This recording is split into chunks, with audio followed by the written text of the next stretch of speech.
Bridgett LaRé, Bridgett LaRé, It's your girl. Bridgett LaRé. This is the Bridgett LaRé Show, where we showcase, highlight, and celebrate the accomplishments of dynamic artists. Like my man right here, Mr. Walter Maciel. We're here at the Walter Maciel Gallery. Can you tell me? Thank you. I love that he just welcomed me into his beautiful space.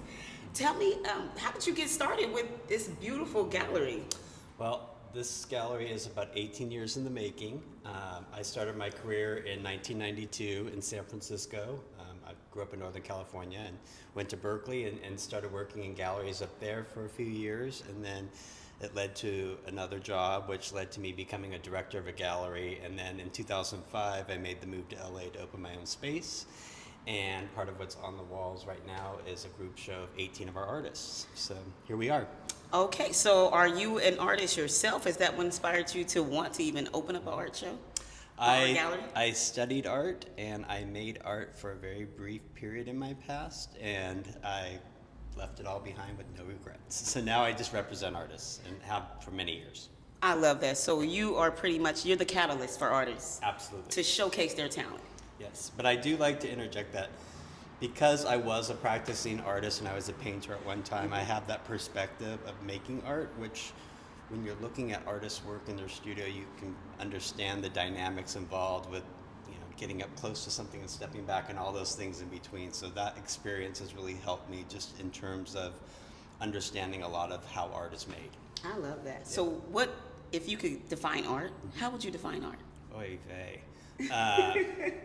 I mean, art for me is a personal message that's outplayed into a physical material that's presented in the world in some format. So that could be like a lot of my artists, especially in this show, talk about identity and it's some experience in the world, like, whether it's gender or sexuality or some ethnic background that they want to share with the world their experience.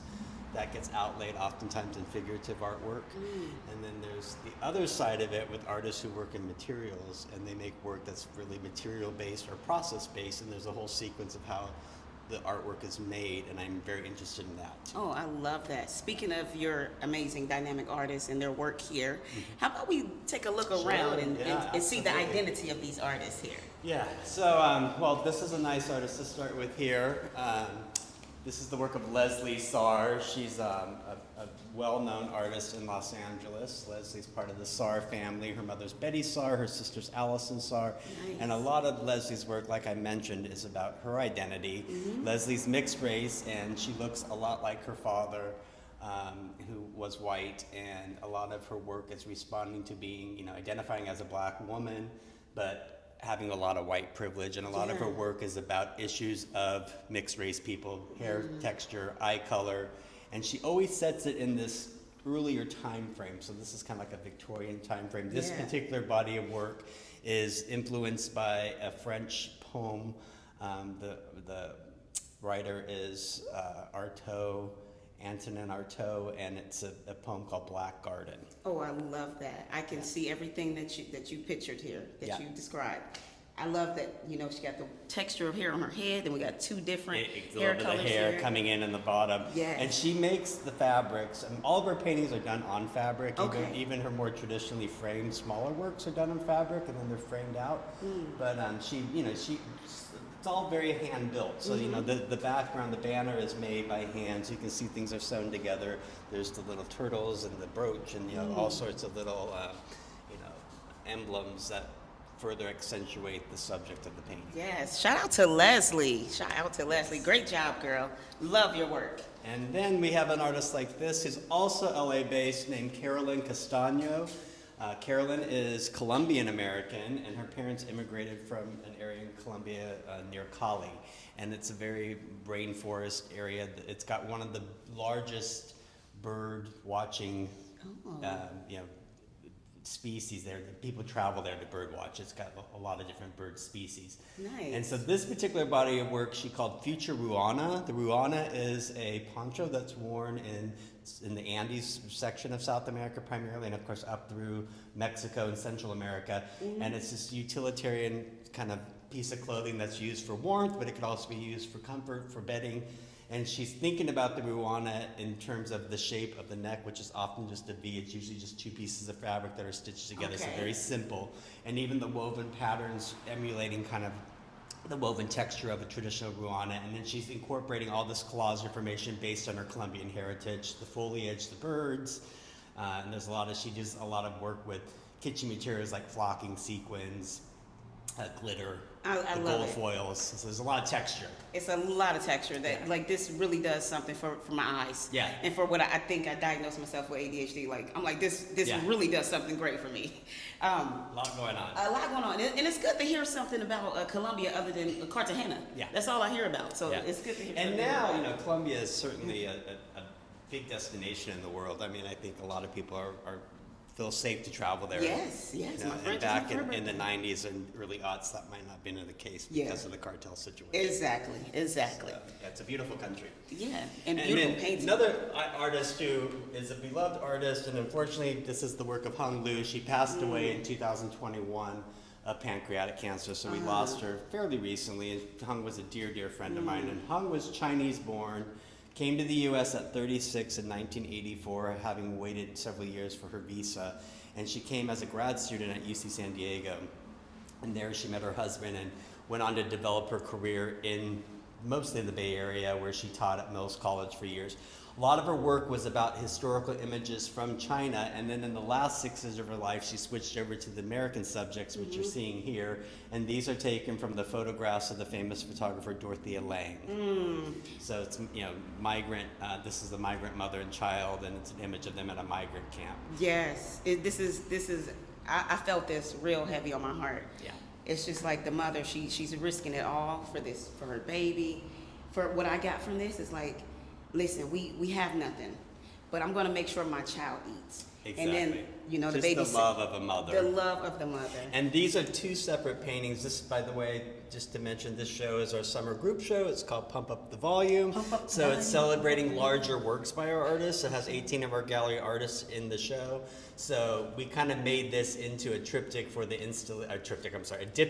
installation.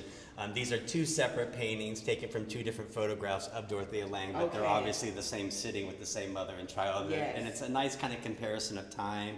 And what I find sweet is in the left image here, the mother is looking down at her child, and the child looks out at, with the kind of the dirty face and laying, on the dirt ground.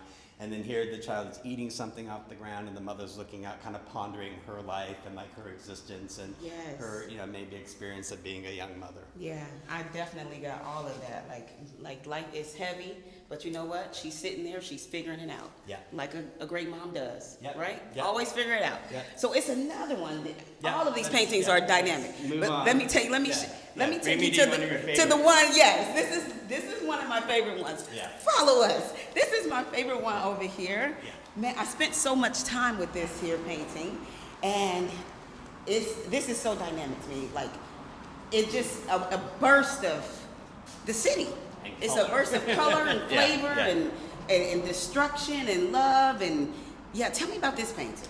So this really kind of entails, for me, kind of some of the best attributes of the human experience and the worst. So this is the work of John Jarrage. John, his father was Lebanese. His dad passed away a few years back, but his father was from Beirut. And a lot of John's work is about his cultural identity. He spent a lot of time visiting family there in his life, and a lot of his earlier paintings, which this is part of, this is from 2006, so we're going back almost 20 years. But this is from imagery that was sourced from the internet of war-torn buildings after one of the bombings in Beirut. And again, thankfully, that part of the world has been fairly quiet, but for a while there it was very active. Yeah. And so this is taking an image of a bombed-out building and then kind of bringing back some kind of maybe some celebratory aspect to it by bringing in the color and turning it into something like a beautiful abstract painting. Like obviously all of this area in the foreground is probably where the debris of the building would have been located, but he's giving it this energy and he's turning it into this beautiful abstraction and really celebrating his skill as a painter. Yeah. You see the little on a line of people going across the top. Yes. They almost look like aliens to me, or something. Or they're wearing like helmets, they're suited up. So for me, they're like people that have come in after the disaster as kind of the cleanup crew, maybe going through the destruction to see what's left behind. And it's so funny, when I first seen it, I thought these were the bad guys and they were the ones that's causing all the destruction. Yeah. And it's just like bombings going on. Well, they could be like, at war with each other and, Yeah. and fighting in the street. And Yeah. very explicit depiction for sure. Yeah, Walter, that's the thing I love about art. Yeah. Like, you take your own interpretation and it means exactly what you want it to mean. And that's what it's all about, especially contemporary art. And it's Yeah. also important to note, a lot of people get intimidated by contemporary art because if it can't see the skill of like maybe somebody being able to paint a still life or a figure, they don't understand it. And that's what you have to do. You have to be able to do your research on the artist to be able to understand his, her, their perspective in the world, because it's so important to kind of know where the artist is coming from. And again, that's my job as the art dealer. So people come into my space, I sit here at this desk, with the fuck off. I was gonna say. That's my humor. But I'm here to answer questions. I'm here to walk people through, and I do. And that's my role. I'm the voice of my artists. Okay, so if someone wanted to, if an artist wanted to have their paintings exhibited in your beautiful gallery, how do they go about contacting you? So I show a group of artists, about 24, 25 full-time, and it's a very insular group, and I add to that from time to time. Okay. But with the pandemic and everything, I'm not really adding any new artists, Okay. so we're just focusing kind of I'm almost 20 years old, so a lot of my artists are just kind of hitting their stride, and they're kind of in the mid-career of their art careers. So oftentimes I'm introduced to artists through friends of my artists, students of my artists, just now being so well situated in the LA art world. Yeah. So, I'm doing studio visits from time to time. Okay. And oftentimes I'll look at a new artist's work and I'll put their work into a group show, and that'll be like an introduction. That's good. And I can show you the work of one artist in the back. So we can. Who's one of my newer Yeah. artists. And I met him, he's a Serbian artist, Serbian board. It's this wonderful landscape here with an arc. And this is the work of Vorslav Radovanovic. And Vorslav is an artist I met in an artist workshop that one of my friends runs called Kipai Pai, and artists can sign up for this workshop. It's usually a 2.5, 3 day workshop where artists get to meet with different arts professionals. So I'm the gallerist, there's art writers, and there's an art therapist, and there's different segments of the art world, so they can not just share their work with the professionals, but just learn from them. You're building community here. Yeah, so I it's love like, that. the artists pay, it's a workshop, so there is a small fee involved, but it's, the ones I've done have been in the LA area. I did a couple in Ojai, and I've done one in Joshua Tree. Okay. The woman who runs it's named Andy Campanoni, and she's the director of the Lancaster Museum of Art and History up in Lancaster, California. She's a good friend of mine. But in any case, I met him in one of those workshops. Where's he from? He's from Serbia, from Belgrade originally, and he's in his early 40s. So a lot of his work is about experience too. And from the time he was 4 to the time he was 17, he lived in this war-torn community during the Yugoslavic transfer, and a lot of his work is about that experience. So these beautiful landscapes reference the countryside where he'd spent visiting his grandmother, and that was his kind of refuge and his solace, and that's where he kind of felt peace, or at peace. So a lot of them are his kind of safe space, and in all of his work, you can see there's a piece back here that deal with the toys, and kind of this piece is kind of about his lost childhood. His partner grew up in Iowa, and a lot of his partner's also a visual artist named Jason Jen, and he kind of used a lot of his partner's toys growing up, thinking about kind of this childhood that was very different in America than where he grew up. But the art references a religious context because Yugoslavia was a very secular community, and there wasn't a lot of religion. And when they went back to being a Serbian, when Serbia reclaimed its territory and became a country, they introduced religion again. And there was a dynamic between the Catholic Church and the Orthodox Church. There will always be a dynamic when you introduce religion, and when you talk about religion, period, right? Absolutely. And so a lot of his work, well, almost all of it includes this arch, which is a reference to religion, because he's an agnostic person. He's not a believer, but he was kind of made to really think about religion for the first time in his young adult life. Okay, I get that. Yeah. So I love how art just paints a story of someone's life, and Yes. you tell people's story very beautifully. Thank you. Yeah. Well, So years of experience. yeah, years of experience. I love that. And so I want to let them know. So when I walked into your gallery, I told them who I was and what the show was about. Could you let them know what you said to me? That Well- I was so honored. So I drew immediately a connection to years ago, and the gallery was half the size back then. We expanded in 2014. This was probably around 2011, 12.